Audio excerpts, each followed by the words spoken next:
Puro patis pa ang laban ni Godzilla at Titan X ngayon. Ang marketing para sa ikalawang season ng Monarch Legacy of Monsters ay talagang pinainit ang labanang ito. At sa episode 6, pinatikim sa mga manonood ang malaking labanang ito bago agad itong binawi. Ngayon, kung isasantabi muna natin ang mga desisyon sa creative direction, kung iisipin mo talaga ang lahat ng inihanda tungkol kay Titan X sa napakagandang mundo ng Monsterverse, may isang napakalaking tanong na hindi nabibigyang pansin. Bakit hindi agad tinatapos ni Godzilla si Titan X? Bakit hindi niya inaatake ang halatang banta sa likas niyang kaayusan? Sa tingin ko, nasagot na rin ang tanong na yan at yan ang magiging paksa ng video na ito. Siguraduhin mong tapakan ng subscribe button kung hindi mo pa nagagawa. Ayos yon at lubos kong ma-appreciate. Kaya tara na sa tsuryang ito tungkol sa Monsterverse.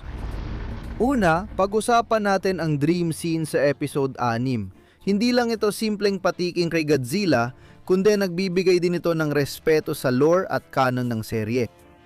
May malaking balakid na dapat lampasan ng Monsterverse dahil sa ilang malihaing desisyon nung simula ng kwento nito. Noong panahong iyon, walang palatandaan na magiging problema ito dahil walang nakakaalam kung gaano kalaki ang Monsterverse at kung gaano ito tatagal. Ano ba ang problemang ito? Tanong mo. Sa kwento, malinaw na yung publiko, yung hindi kabilang sa Monarch, Apex at gobyerno, ay hindi nakita si Godzilla. Matapos ang Godzilla 2014 at bago ang Godzilla King of the Monsters, nadanap ang mga pangyayari sa Godzilla Aftershock. Ilang taon matapos talunin ang Muto Prime, natulog lang siya at nagpapahinga sa dagat o sa anumang lungga na gusto niyang puntahan nun. Mula bandang 2015 hanggang 2019 nawala si Godzilla. Hindi na muling nagpakita sa publiko hanggang wala na siyang ibang pagpipilian sa Godzilla King of the Monsters. Diyan papasok ang Monarch Legacy of Monsters. Ang season 1 ay naganap noong 2015 at ang season 2 naman ay nagaganap ngayon sa 2017.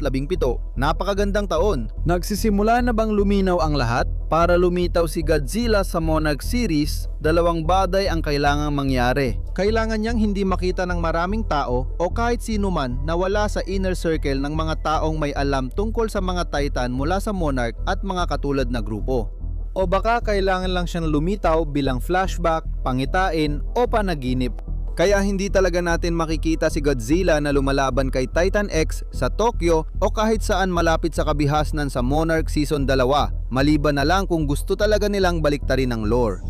Hindi nito nababawasan ang sakit ng pangtis pero dapat respetuhin ang serye dahil sinusubukan nitong hindi sirain ang magulong kanon ng Monsterverse. Nakakainis man na yon, pero sana sa huli mas magiging matatag at madaling sundan ang continuity ng lore ng Monsterverse at kabuwang pakiramdam ng franchise sa lahat ng palabas.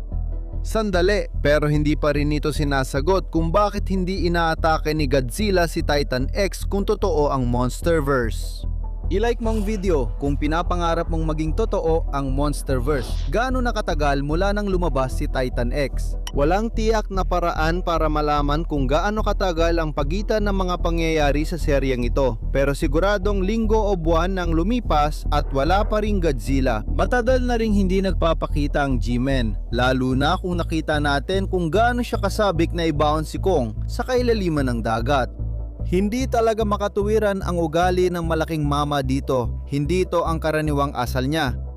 Karaniwan, agad niyang hinahanap, tinatakot at minsan pinapatay ang mga Titan na banta sa kanya o likas na kaayusan. Si Titan X ay malinaw na isa ring alpha na mataas ang antas na Titan at matagal na siyang nabubuhay kaya't nagkaroon na siya ng nakaraan na pakikisalamuha kay Godzilla at pareho pa nga silang nasa isang teritoryo.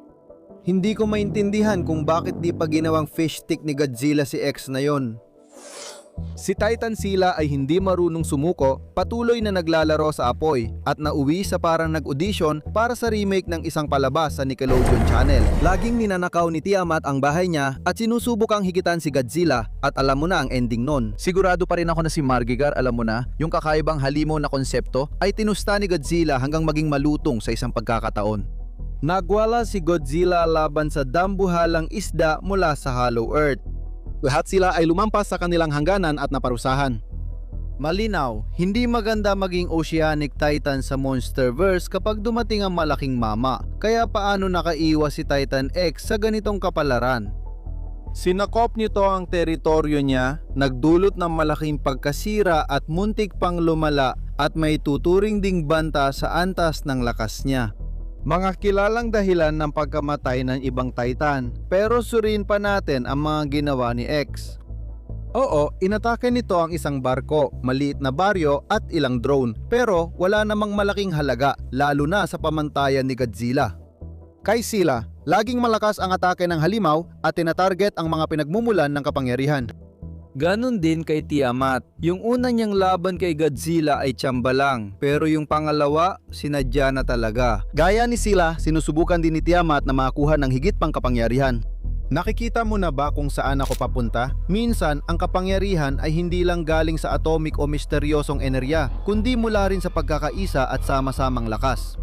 Nang ideklara ni Ghidorah na susunod sa kanya ang lahat ng Titan, alam na ni Godzilla ang dapat gawin. Misteryo pa rin ang kwento ni Titan X at wala pang nakitang pagtatangka ng halimaw na makakuha ng kapangyarihan. At bukod sa likas na simbiotikong ugnayan ng nilalang sa mga salagubang, wala nang ibang titan o halimaw na sumusulod sa kanyang utos.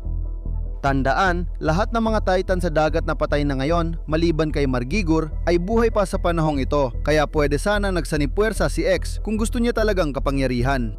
Pinagsama sa bagong tuklas sa saklaw ng boses ni Titan X, natukoy na ang kanyang mga sigaw ay hindi para manghikayat ng karahasan, kundi dahil siya ay naliligaw, naguguluhan, at sa hindi maipaliwanag na paraan, natatakot. Kung ako ang naligaw at alam kong malapit lang siya, siguradong mababaliw din ako. Ipinapakita ng ebidensya na si Godzilla na abala pa sa pagbangon mula sa laban sa Mutos at unang paggising matapos daan-daang taon ay hindi nababahala kay Titan X dahil wala naman itong interes na higitan siya sa kapangyarihan o kontrol at pagpalagay nating naririnig na niya ang mga tawag nito.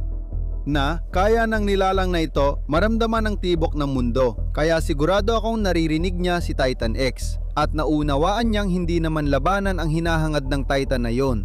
Parang sinasabi ni Titan X, naliligaw lang ako, wag mo akong atakihin, tulad ng kapag kailangan mong umikot sa driveway ng ibang tao. At narito ang dahilan na ito, marahil ang pinakamalaki sa lahat na may malaking epekto sa buong Monsterverse. Hindi lang minsan o dalawang beses, kundi paulit-ulit nating narinig ang atungal ni Titan X na kapareho ng isang sikat na halimaw. Pakinggan mo ito. Iyan ang sigaw ni Mothra na hinaluan ng iba pang mga tunog ni X. Ang medyo nakakatuwang bagay dito ay si Titan X, based sa aking nakita, ay ginagawa lang ang tunog ni Mothra tuwing unang nagpapakita sa kahit anong lugar na pinanggagalingan niya sa oras na yon. Ibig bang sabihin nito na natutunan ni Titan X kung paano gayahin ang mga tunog tulad ng ginagawa ng maraming totoong hayop para lituhin si Godzilla at layuning ilayo ang hari ng mga halimaw?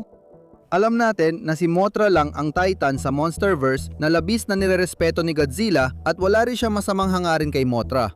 Kaya kapag ginamit ni Titan X ang tunog ni Mothra, parang nagpapanggap siyang si Mothra para hindi siya suguri ni Godzilla. At kung hindi pa sapat yon, parang galing din si Titan X sa kaparehong linya ng pamilya o baka nga sa parehong linya ng pamilya o kaya naman ay may kaugnay na pinagmulan. Dahil dito, nagkapareho ng physical na katangian sina X, Godzilla at Shimo. Puro haka-haka lang ito, pero maaring may maliit na respeto sina Titan X at Godzilla sa isa't isa, katulad ng respeto ni na Godzilla at Shimo kung saan maglalaban lang sila kung wala na talaga silang ibang pagpipilian. Kaya malamang ito o ang mga ito ang dahilan kung bakit hindi pa inaatake ni Godzilla si Titan X hanggang ngayon. Alam mo, kung totoo lang sana ito at hindi palabas sa TV, baka magkamali rin ako pag natapos ng lahat. Alam nating darating ang labanan at handa kaming mag-cover niyan para sa inyo. Abril na kaya sana ay magsimulang maglabas ng mas maraming detalye ang Godzilla Minus Zero at Godzilla X Kong Supernova, lalo na simula CinemaCon sa dulo ng buwan. Tuloy pa rin ang ikalawang season ng Monarch hanggang Mayo, kaya manatili lang dito sa Dangerville. Ako si Jacob at gaya ng dati, sana ay nag-enjoy kayo at magkita-kita tayo sa susunod.